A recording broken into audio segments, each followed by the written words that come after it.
আল্লাহ তাআলা তার মসজিদগুলোকে বলেছেন যে এই মসজিদগুলো আল্লাহ তাআলার ঘর, ফি বুয়ুতিন আযানাল্লাহু আন তুরফা, যে আল্লাহ তাআলা পারমিশন দিয়েছেন তাকে ডাকার জন্য মসজিদগুলোকে উঁচু করতে, বড় করতে, নির্মাণ করতে। এবং এই কাজে যারা কন্ট্রিবিউট করে, যারা সাহায্য করেন, দান করেন, মসজিদের খেদমত করেন, তাদের ব্যাপারে আল্লাহ তাআলা বলছেন শুধুমাত্র ওই লোকগুলোই আল্লাহ তাআলার নির্মাণের কাজে অংশগ্রহণ করে, মসজিদের খেদমতে অংশগ্রহণ করে, যারা সত্যিকারভাবে আল্লাহ এবং আখিরাতে বিশ্বাস রাখে, ঈমান রাখে।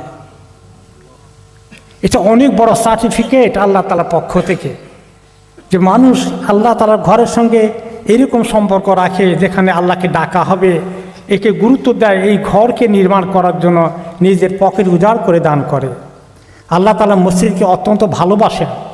একটি হাদিসে রাসূলুল্লাহ সাল্লাল্লাহু আলাইহি ওয়াসাল্লাম বলেছেন যে আল্লাহর কাছে সবচেয়ে সুন্দর জায়গা, ঘর, এলাকা হলো মসজিদগুলো। সবচেয়ে ভালো জায়গা, আল্লাহর কাছে পছন্দনীয় জায়গা হচ্ছে মসজিদ। আর সবচেয়ে খারাপ জায়গা হচ্ছে বাজার। যদিও হারাম নয়, আমাদের বেচা কিনে ব্যবসা বাণিজ্য করতে হবে, কিন্তু সেখানে বেশি সময় না কাটিয়ে যারা মসজিদে সময় বেশি কাটায় তাদেরকে আল্লাহ পছন্দ করেন। যে 7 ধরনের লোককে আল্লাহ তাআলা জান্নাত দেবেন এবং তার আগে আরশের নিচে ছায়া দিবেন হাসরের ময়দানে, যেখানে আল্লাহর ছায়া ছাড়া আর কোনো ছায়া থাকবে না। সেখানে 7 ধরনের লোককে জায়গা দিবেন আল্লাহ ছায়ার নিচে। সূর্য যখন মাথার উপরে 1 মাইল দূরে থাকবে, মাথার মগজগুলো উতরাতে থাকবে, টকবক করতে থাকবে, ওই সময় আশ্রয়ের জন্য, ছায়ার জন্য ছুটাছুটি করবে মানুষ। 2টো ছায়া সেই ময়দানে আসে। একটা ছায়া হলো আল্লাহ তাআলার আরশের নিচে ছায়া পাওয়া, আরেকটা ছায়া হলো যে আমরা যে দান খয়রাত করি, এগুলো আল্লাহ তাআলা দান খয়রাতকে নিয়ে এসে আমাদের মাথার উপরে ছায়া বানিয়ে দিবেন। সুবহানাল্লাহ। আল্লাহ তাআলার এই ঘরগুলোকে আল্লাহ তাআলা যারা এই নির্মাণ করে, টাকা পয়সা দেয়, খেদমত করে, ক্লিন করে, সবারই সত্যিকার ইমানের স্বীকৃতি দেওয়ার পরে আল্লাহ তাআলা বলছেন যে এই যে মসজিদ, এই মসজিদকে ভালো জায়গা মনে করা, যেখানে যেটা ভালো সেখানে বেশি সময় কাটানো, সেখান থেকে বেশি কানেকশন সৃষ্টি হওয়া আল্লাহ তাআলার সঙ্গে। আল্লাহ তাআলা এই মসজিদের জন্য দান করাকে এত বেশি পছন্দ করেন যে যে ব্যক্তি মসজিদ বানায় তার জন্য আল্লাহ তাআলা জান্নাতে ঘর বানায়। এই হাদিসটা একটি আম কথা। এখন আমাদের সবার পক্ষে তো মসজিদ বানানো সম্ভব হবে না। আমি একলা মসজিদ বানাতে পারবো না, আমরা অনেকেই একলা মসজিদ বানাতে পারবো না। কিন্তু আমাদের মতো যারা অংশগ্রহণ করি কিছু টাকা পয়সা দিয়ে, তাদের ব্যাপারে আরেকটি হাদিস এসেছে, যে ব্যক্তি চড়ুই পাখির বাসার মতো একটা মসজিদও বানায় তার জন্য আল্লাহ তাআলা, বা তার চেয়ে ছোটো বানায় তার জন্য আল্লাহ তাআলা জান্নাতে ঘর বানাবেন। এখন চড়ুই পাখির বাসা কত বড় সাইজ, এখানে কেমনে নামাজ পড়বে?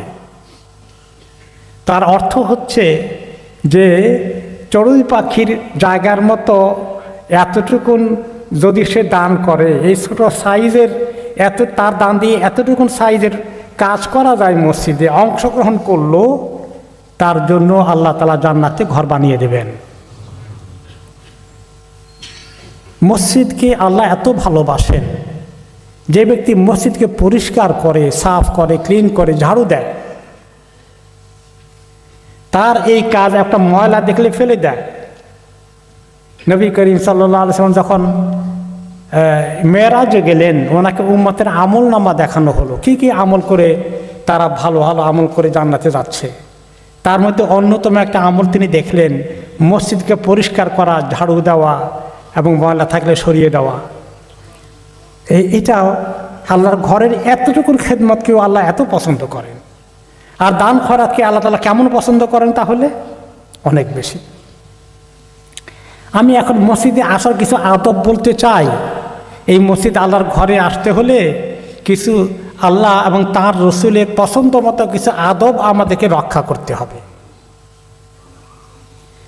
আদবের মধ্যে হলো, তিনি বলেছেন জুমার দিনে তোমরা একটু গোসল করে আসবে, যাতে করে গোসল করলে শরীরটা পরিষ্কার থাকবে, আমাদের শরীরে কোনো দুর্গন্ধ থাকবে না। আশেপাশে একদম কাছে কাছে দাঁড়িয়ে নামাজ পড়তে হবে। মসজিদে আসার আগে তিনি মেসওয়াক করতে বলেছেন, যাতে করে আমি যখন উচ্চারণ করি, অনেকক্ষণ না খেয়ে থাকলে, রোজার দিনে না খেয়ে থাকি, মুখে অটোমেটিক্যালি দুর্গন্ধ হয়ে যায়। এই মেসওয়াক করে আসা তিনি খুব গুরুত্ব দিয়ে বলেছেন রাসূলুল্লাহ সাল্লাল্লাহু আলাইহি সাল্লাম। বেশি কষ্ট হয়ে যাবে বিদায় ওয়াজিব ফরজ করে দেননি, কিন্তু অনেক উৎসাহিত করেছেন।